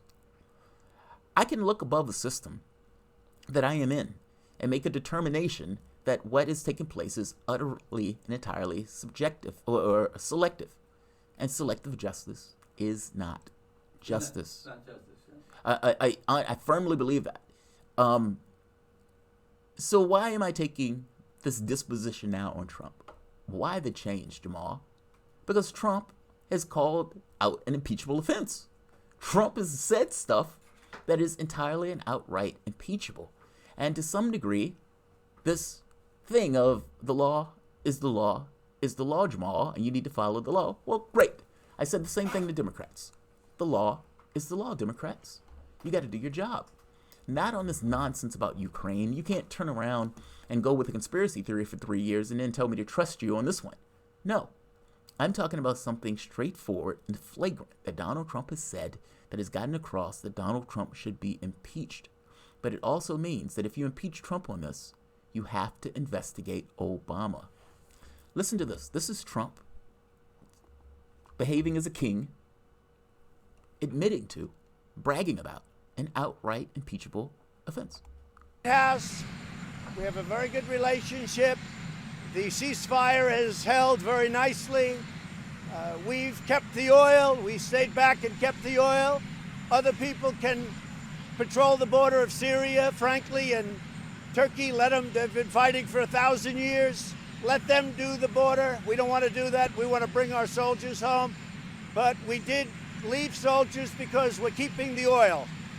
I like oil. We're keeping the oil. Now, last week, Donald Trump gives a speech where he says admits that the former president of the United States, Barack Obama, invaded Syria not for the stated interests that Obama gave, but for a regime change war to knock down the government of Syria. In pursuit of this, 500,000 people have been extinguished and wiped off the face of the earth, not to mention the refugees that are flooding in Europe, the pain, the angst, and the anguish that families have had to endure based on that regime change war. You also look back at Libya. In both of these cases, we funded, trained, and sent head choppers into other countries to create huge amounts of havoc and then turned around and say, oh my God, they're terrorists, we need to go get those terrorists. In Libya's case, bombing and destroying that country with Hillary Clinton giggling like a schoolgirl when Gaddafi was beheaded and sodomized. When sodomized with a machete. From the standpoint of Syria, the same policy was at work. New York Times, Washington Post, Wall Street Journal, Fox News, all of these organizations recount what was taking place. Mainstream media doesn't bring it up. When Tulsi Gabbard goes on with Jake Tapper and said, Jake, we're funding and arming terrorists, we need to stop doing that, Jake Tapper backs away and says the government doesn't say that. Well, Jake, if the government was funding head choppers, do you think they would be all that open about funding head choppers? Fact of the matter is we were. Billions of dollars went into these regime change wars, pushing ISIS, funding ISIS, and these Turkish-backed militias that we now hate so much. The majority of those were also backed by us. Now, our troops weren't fighting Bashar al-Assad. If Trump is right, which Trump is, then should not Obama be investigated for A, war crimes, but B, also using terrorists to topple a government when really he pretended as if he was there for the quote-unquote terrorists. Now, why do I say that Trump needs to be impeached? Trump is out here literally saying, we invaded a country not for legitimate reasons, not for the reasons that we said. Obama kept saying there would be no boots on the ground. There were boots on the ground. But beyond that point, we didn't invade that country for the reason that we said. We invaded that country for the sake of regime change. And 500,000 people died in pursuit of that regime change war.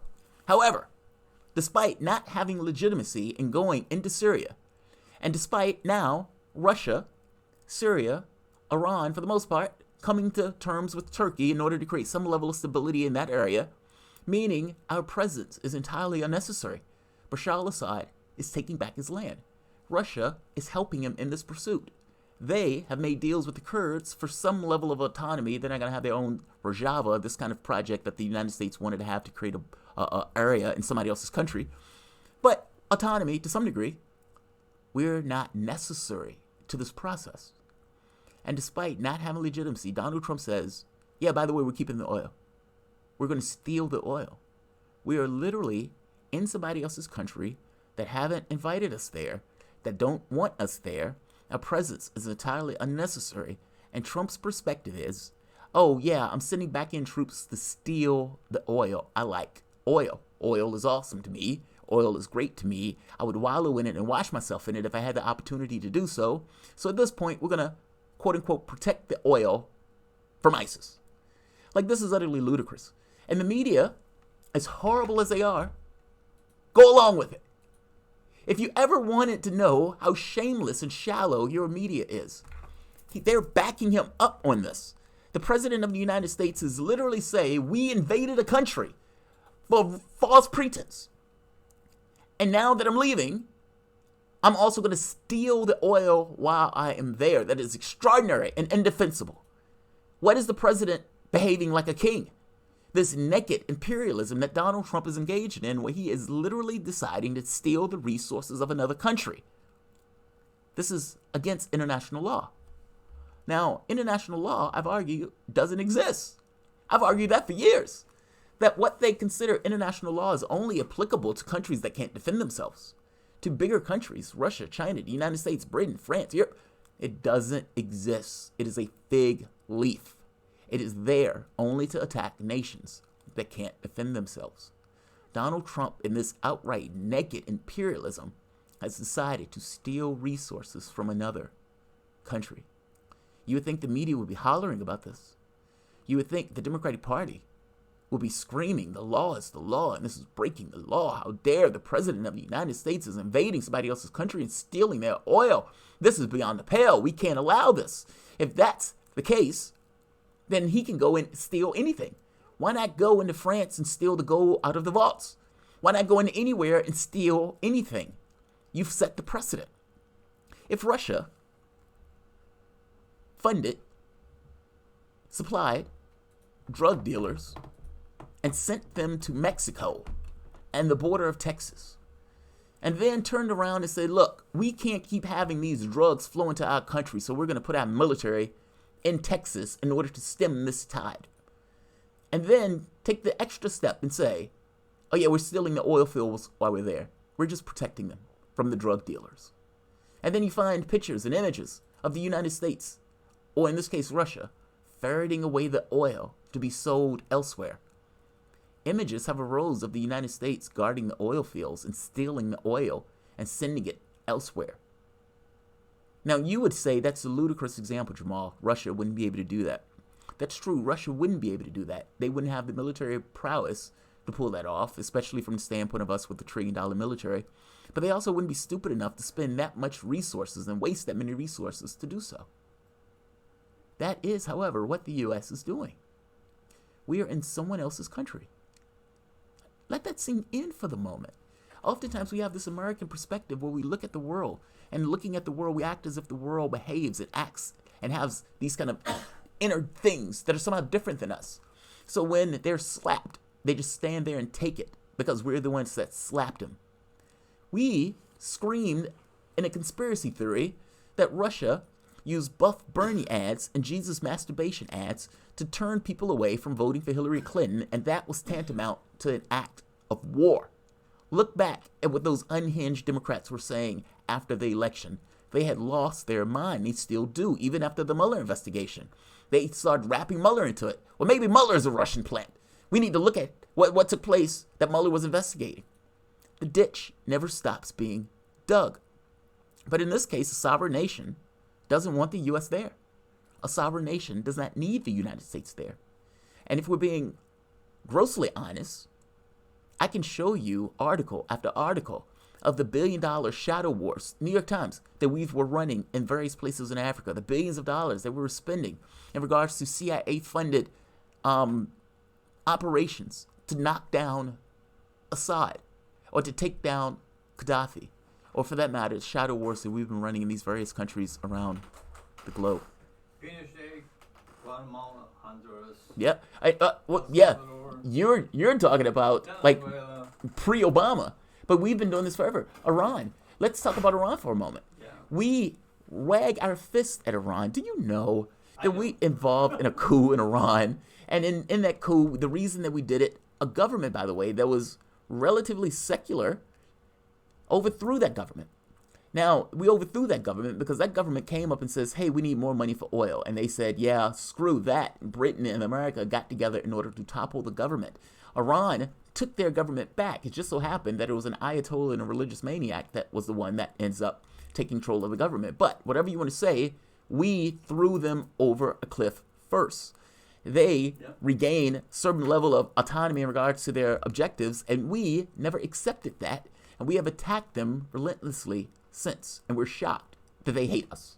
Shocked. Chagrin. And yeah, Guatemala. And by the way, if you're talking about recent, Honduras.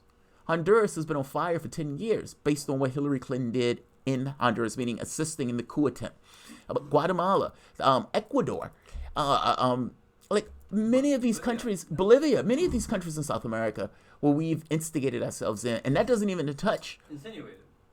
Insinuated ourselves in. It's putting in strongmen, dictators. Like, meaning it's not just you're toppling a government. It's the guy who you're putting in who is a murderous dictator. Our thug. He's our thug. Our thug. He's our thug. Chile, same thing.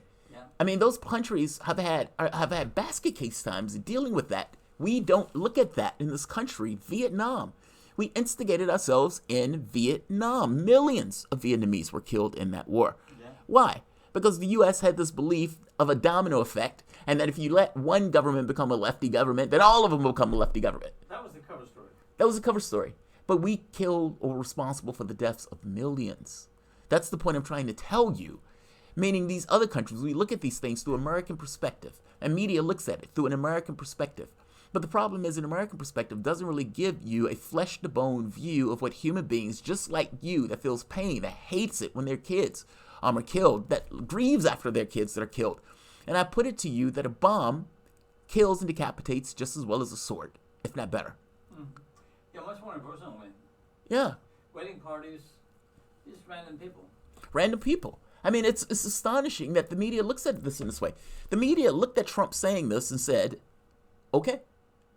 They said, okay. The president of the United States says we're going to somebody else's country and steal oil. And they're like, all right, fair game, fair game.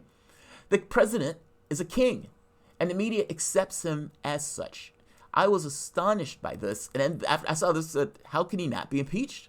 The rule of law is the rule of law. I remember all of the things all of these Democrats have been telling me for the last couple of years. The rule of law is the rule of law, Jamarl. The rule of law is the rule of law. If the president is breaking the law, the president needs to be impeached. I haven't heard not one iota of anybody say anything about impeachment on this, nor have I heard the media complain that the president is stealing resources in somebody else's country. None. They're absolutely complicit. I heard it from you, but everybody else is absolutely complicit. I mean, think of this.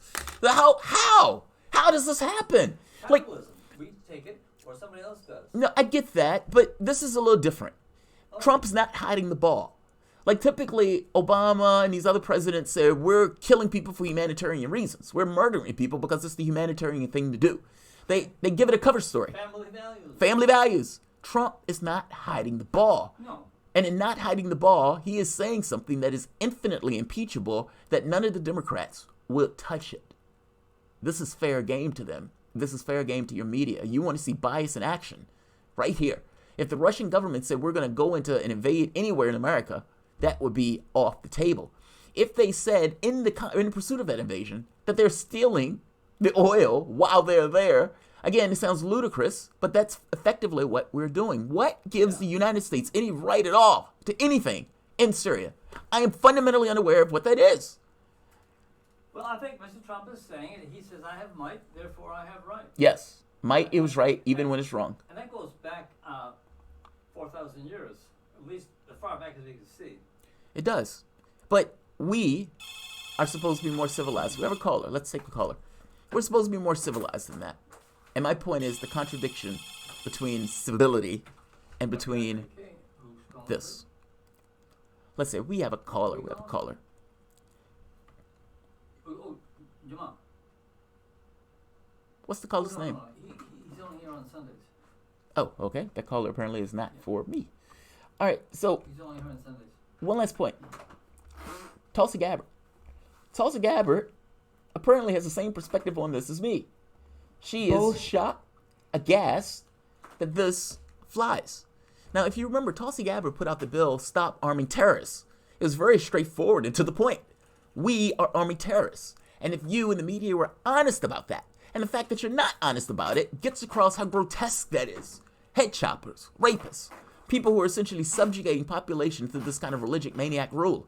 Whether you realize this or not, we were working with the Mujahideen when we were trying to take down the Ruskies, or the Soviet Union, in Afghanistan. We wanted to give them a Vietnam-like scenario in Afghanistan.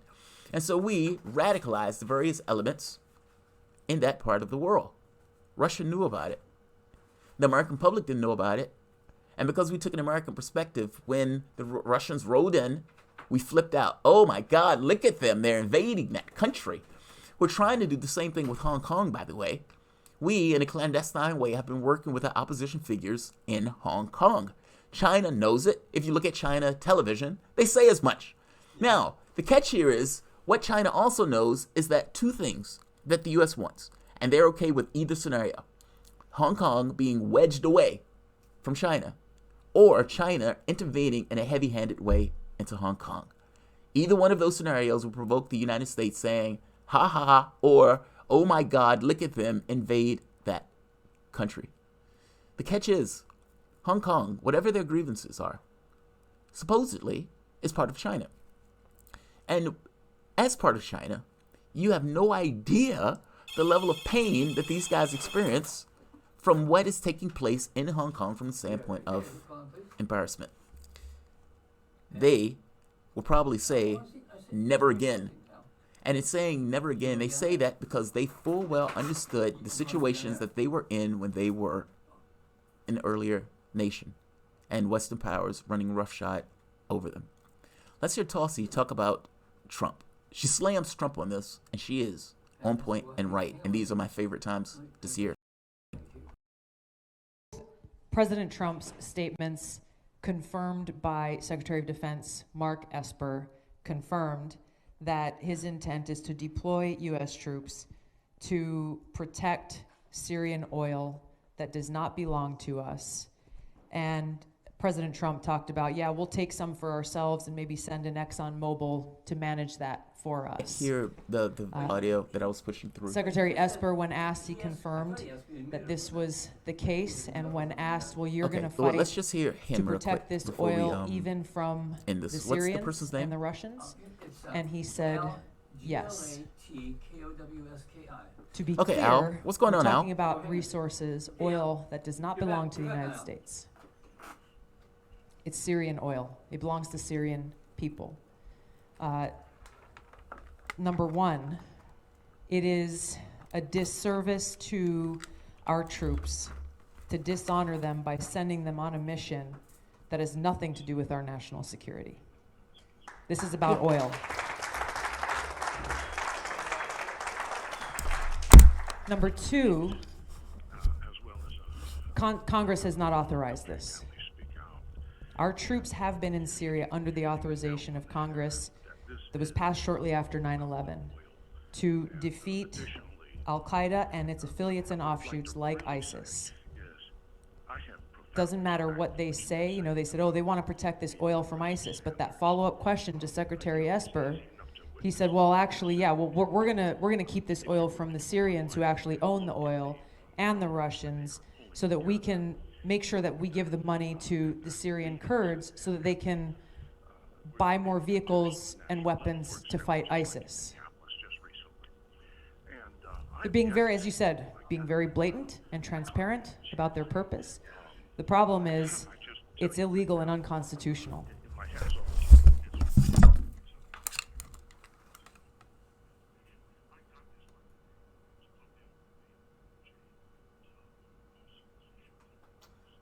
Yeah. On Sundays, yeah.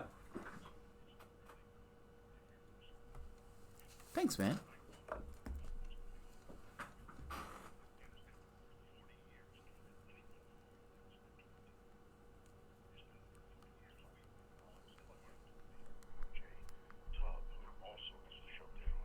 Mujahideen. Yeah.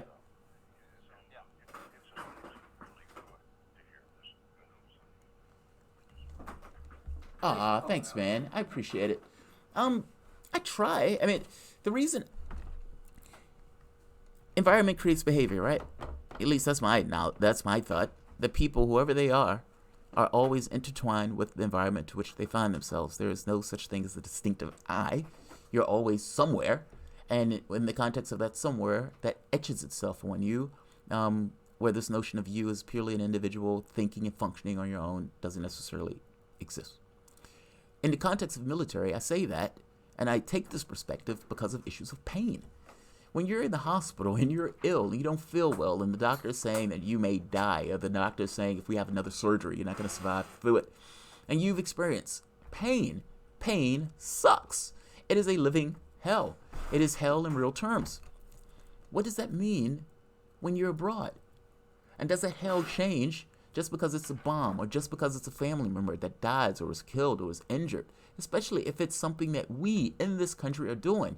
Our military has become a Frankenstein monster. We call it the Department of Defense. It's really the Department of War.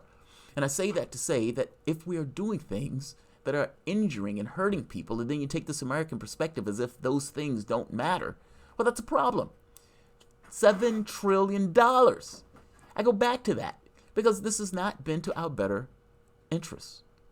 We've been doing things for capitalistic and geopolitical reasons, and those things have cost the lives, 4,000 or 5,000 lives of Americans, 1 million Iraqis, let alone thousands of Libyans. The bombs that we've been dropping from the standpoint of drones under Obama. Obama dropped over 20,000 bombs in his last year in office, and the majority of those bombs They did not know where they were landing. There are some studies that were showing 90% of the people that we hit in those drones were civilians. You need to understand in real terms the havoc that we've been causing around the world. The coups that Ron was talking about earlier in Guatemala, this thing of United Fruit, where United Fruit essentially was running roughshod over all of these populations in Guatemala and Honduras.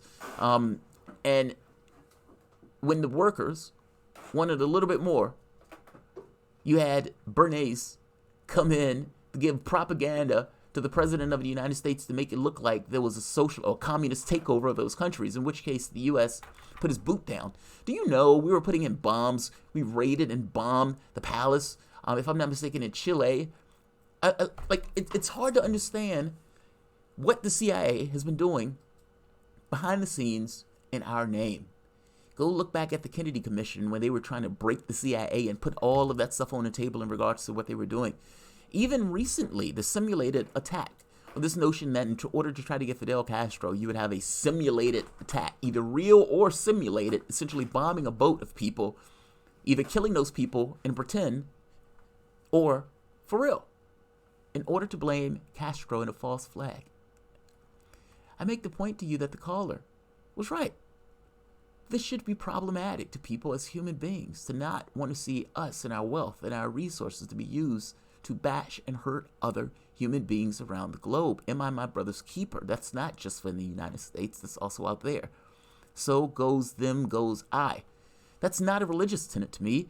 That is a secular tenet of just how to perpetuate yourself in a world when you don't want to see that world in utter chaos. No justice, no peace. That's a human thing. I would even argue that ingrained thing. Any system that has corruption at the core, any system that looks and runs roughshod will find itself in chaos. Look around the world, and I'll end it on this. Haiti, on fire, protests, literal protests that have been going on for the last several weeks. Paris, protests been going on for the last several months, Yellow Vest movement. Chile, protests, millions gone on for the past month or so. Ecuador, bringing down the government where the government literally runs in order to get away from the protests because they were terrified that it was going to collapse the government. Hong Kong, because despite them saying China, Hong Kong has a lot of economic issues associated with it that is pushing forward that level of protests. Honduras, where they're pretending, or the right wing is not necessarily trying to accept the election results. Argentina has just voted in a left-wing government over top of the other government that was in place. You have protests going on all over, even in the United States. I mean, I would argue to you that Trump is a protest. Brexit is a protest. The 5-star movement in Italy is a protest. All of these things are populist movements that have tried to upturn what has been taking place from the standpoint of neoliberal policies that have run roughshod over the population. I want to thank the caller for calling in. I want to thank Ron for being my station guy to help with the controls. And I will end it here. Guys, if you enjoy this content, like, share. You can always support this network, WRWK 93.9 FM as an underwriter. Or if you want to support my channel, you can also do that. This is Jamarl Thomas signing off. Thanks all. Hey Jamarl, this is Ron, putting you back into the loop. So in a moment, we're going to start the loop at, of course, it's 7 o'clock, so it'll be